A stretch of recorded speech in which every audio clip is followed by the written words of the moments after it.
கைப்புள்ள என்ன? கடத்தொடர்ல உன கலெக்ஷன் பார்க்க சொன்னா நீனே எங்க வந்து நின்னுட்டு இருக்க? வர வர கொஞ்சம் கூட பொறுப்பு இல்லாம சுத்திட்டு இருக்க. யாரு நாங்களா? அது நான் வந்து இங்கதான் ஒரு அப்படியே சின்ன வேலை. டேய், எதுக்கு மாப்பிள என்கிட்ட போய் சொன்ன நீ? நான் சொல்றேன்ல, இந்த பக்கமா ஒரு வேலையா வந்தேன். அண்ணே நீ எந்த வேலையா வந்தேன்னு நாங்க கண்டுபிடிச்சிட்டோம். என்னடா, என்ன கண்டுபிடிச்சீங்க? அதான் சண்முகத்தோட ஆள் ஒருத்தனை அடிச்சு பொட்டலம் கட்டி அமுச்சு விட்டு அவன் கட்டு போட்டு எங்க இதுல தான் வந்தான். டேய், எங்களுக்கு தான் நீ எந்தெந்த பாயிண்ட்ல பூந்து விளையாடுவேன்னு நல்லா தெரியுமே. அதான் அவன் போட்டிருக்கிற கட்டுகளை பார்த்த உடனே அது உன் வேலைதான் நல்லா தெரிஞ்சது. அவனை மடக்கி விசாரிச்சப்பதான் நீ இங்க வந்து விருந்து வச்சதெல்லாம் தெரிஞ்சது. அதான் சந்தேகத்தோட வந்தா நீ இங்க இருக்கிற. என்னண்ணே எங்க கிட்ட போய் மறைக்கணும்னு நினைச்சு இப்ப நீ வசமா மாட்டினேனா? ஏய், வாய் மூடுற. வாங்க. பெருசே, என்னப்பா? பசங்க எல்லாம் வந்திருக்காங்க. சரிப்பா, உள்ள இருந்து கட்டில எடுத்துட்டு வரேன். என்னடி பண்றாரு இவரு? டேய், பாத்து, பாத்து பாத்து, வந்துடுறா. உட்காரு. உட்காரு. ஒரு பொசிஷன்ல உட்காருங்க. மாப்பிள, ஏன்? டேய், விடுண்ணே. சாயந்தரம் நேரமா இருக்கு.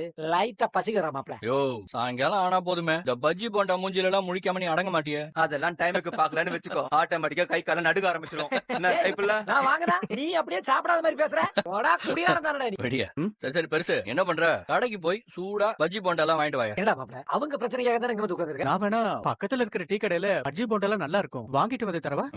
சரி, டேய், நான் சொன்னேன்டா இவன் கிட்ட, இவன் கேட்க மாட்டேங்க. சரி, இந்த வந்துருச்சுல. இந்த அப்படியே. உங்க அப்பா என்ன வேலை பாக்குறாருன்னு பாத்தியா? இந்த அப்படி அவரு ஆமா, கூட. இந்தா. தட்டி ஊத்தி குடுறா. இல்ல, இல்ல, ஐயோ, என் தலை எழுத்து இது.